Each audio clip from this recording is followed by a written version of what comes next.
So there you have it. Great Pumpkin, 45 hours of block sanding on high build primer to get it right where you see it now. And I am done because it is a dirty job. I am going to say it's probably my least favorite part of it. I'm not going to say that I hate it because I enjoy building these cars, but if I had to rank the thing that I don't like to do, that part right there. But nonetheless, she is done. Ready for paint, right? Well, that's what some people would do. Go ahead and take this thing off. Go ahead and start painting it. Well, we do things a little different here at the Vinyl Village Garage because, well, that's just what we do. I have the right way, the wrong way, and the VVG way. Need to take care of the door jambs under the hood, and I don't like to paint where I have tape lines. That's the biggest thing that I'm trying to prevent, is having a bunch of tape lines or blend lines where you have to polish out where you kind of had to start and stop the paint. That's a necessary evil in painting a car. The factory paints like the whole main body, has the doghouse, slaps it on there, and that's how they did it. Fortunately, the paint matched most of the time. I'm just not that good of a painter. I don't think that I can accomplish that, especially with a metallic paint. So how can I paint this car all together and not have tape lines, or at least none that you're going to find? That's what we're going to get into, or show you how I plan to do that and make this happen on this car here and still have a good color match. Okay, so now this is the part where some of you may be scratching your head. Why, John? Why would you take this car that you've done all this work, all the body work, metal work, everything gapped, everything looking fantastically, and then paint it right here in your garage? Well, the answer is pretty simple. That's the theme of the channel. Rebuilding this car the way that you can do it the best you can in your two-car garage without spending ridiculous money or going over the top or renting a paint booth or paying someone to do it. So that's the reason why we're going to go ahead and paint this car in this garage. But I'm going to tell you, I'm very confident, and I'm going to say this, that we're going to still get fantastic results. I've done it many times and still get a paint job that stands up and shows well and really brings the car to the next level, because we all know pulling the trigger and throwing the paint on the car isn't the secret to a fantastic paint job. It's all this work, all those 45 plus hours of getting just this thing block sand out and ready to be painted. That's where the magic of the paint job is. Yes, a paint booth would reduce the amount of potential dirt, a little better lighting, and enhance the chance of not having any kind of defects, especially metallic, like tiger striping or any kind of blotchiness in the metallics. But there's ways around that, and that's what we're going to share with you to get this job done. Now, of course, this is a dirty job, and it's, I guess, part of the fun, you could say. But the next part for how we're going to do this here in this garage is take it all back apart. I'm going to pull the fenders, the doors, the trunk deck, the hood. I'm going to unbolt a lot of the pieces, because here's what's going to have to happen. Inside of these jam areas, they still need a little bit of prep work, and I need to get them ready to be painted. But in particular to the doors, I'm going to paint the inside of the doors, the whole door jamb, going to the inside of the trunk deck here. And then get all of that ready. I'm going to paint the main door jamb around the door there, get that all painted, and then what we're going to do then is reassemble the car. I guess I even say we need to paint the edges of the front fenders, except for the top edge where the hood is at, because I don't like tape lines, and that's my goal. Is, like I said, we're going to hide them or not use them and still get a great color match. So the next thing here for us here would be start taking the old gray pumpkin back apart. And then in preparation to this thing apart, we need to think probably about 6 steps ahead, because here's what's going to have to happen. I'm going to actually put this thing up on jack stands because, well, I want to paint the rocker panels first. That's been one of the first parts I put some color on and doing the door jamb. I don't know about you, I don't like climbing around close to the floor and trying to paint. So I'm going to lift this car up, make it a whole lot higher, make it easier on me to get it painted. And I'll probably leave it up on the jack stands to do the paint job, because I don't really have to worry about painting the roof very nice on this car. Like I said, we're thinking that many steps ahead, putting a vinyl top on.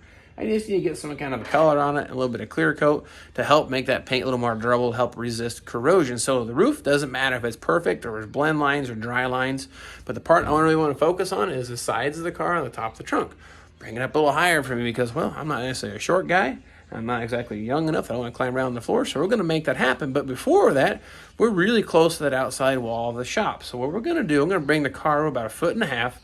Then we're going to put it up on jack stands in preparation for teardown. Then we can also pull the tires and wheels off, make it a lot easier to paint it. So first things first for me, I'm going to move this car away from the wall and get it jacked up.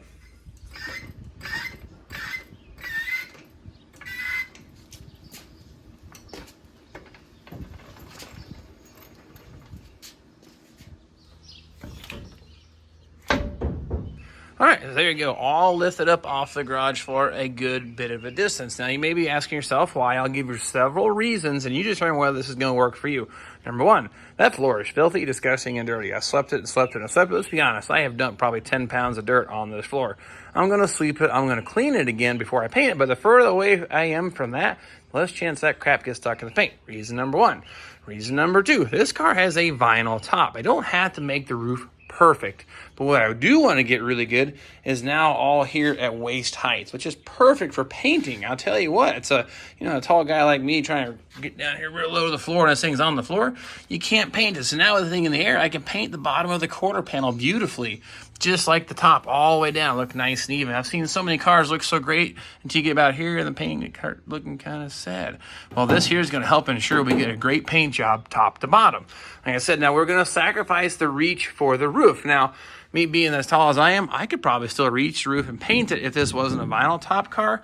So even then, let's say if I needed to paint the roof, I may not jack it up as high, but unfortunately, I only have these monstrous jack stands, so that's as low as it goes, so to speak, limbo time. But if I had to, I could probably stand on something. But in this case, this is going to work out phenomenally. Same thing, when I get down here to the rocker panel, they'll be right in front of my face. I'm not crouching down trying to get a gravity feed gun between the floor and the bottom of the car.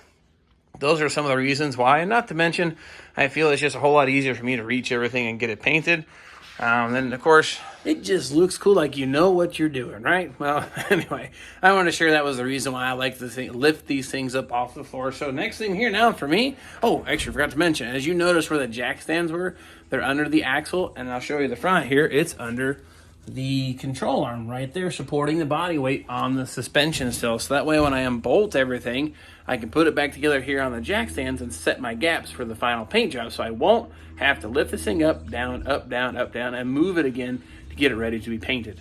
All right, first thing we're going to do, pop the cowling and the hood off this thing. Because, well, I can, and that's probably the first thing I need to take out of the way. Now, the cowling I never bolted down, so that's pretty self-explanatory. Should be able to flip this thing right out of here. There we go.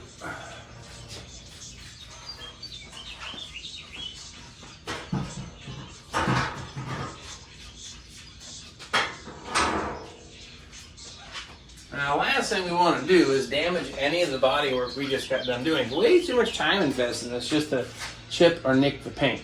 Now, I guess there's potential that it could happen, but this is the perfect use for these winter jackets and coats that we're not using in the garage anymore. I'm going to tuck this thing up, fold it in the corner, so as I unbolt the hood, if it were to slip, it's going to hit this and not tear up my paint. We'll do both corners here, and we'll get the bolts out. Now, this is the time if you had a friend that was nearby or thought building cars was cool. This is where you call up and, hey, call one of your extra favors.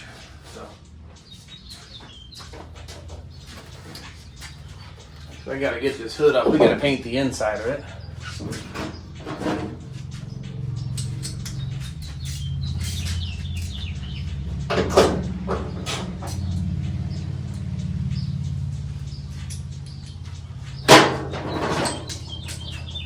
There's another little fun fact for you. These hood bolts are a special length. If you put the wrong length bolt in here, it actually pokes through and damages the hood. So keep that in mind when you go to put your bolts in. Check the length.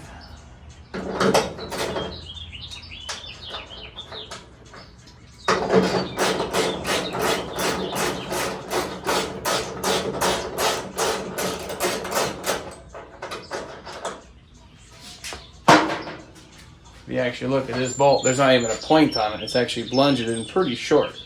These are the correct bolts.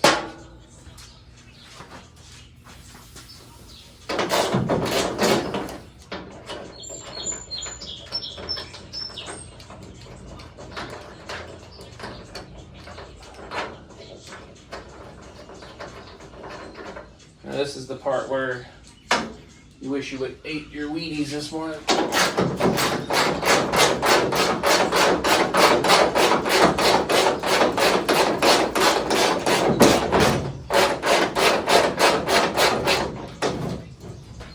Now you can see how I slide that back onto coat number one. Do the same thing to this bolt here.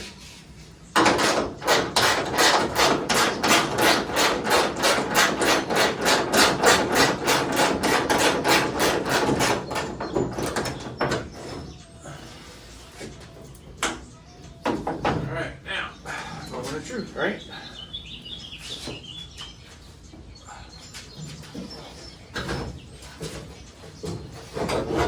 Okay.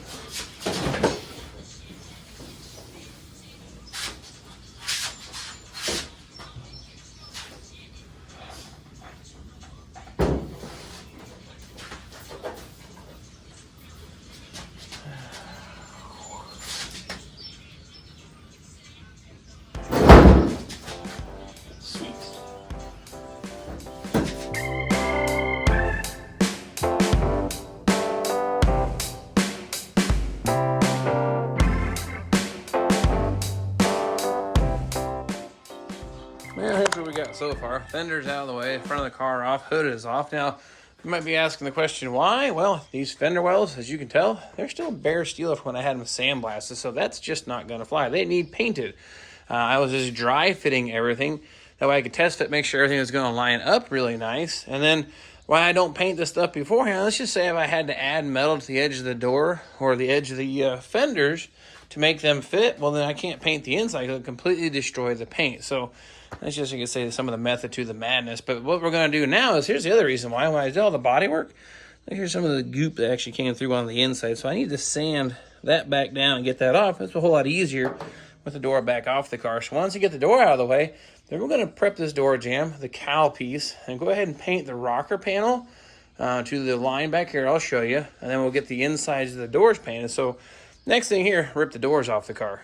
And then to remove the doors, I'm only going to remove this part of the hinge. Do not take this side loose. We shouldn't have to need to adjust that door on that dimension any longer. So I'm not going to mess with that one at all whatsoever. Just pull these bolts loose where it attaches it to the cowling, and the door will come right off.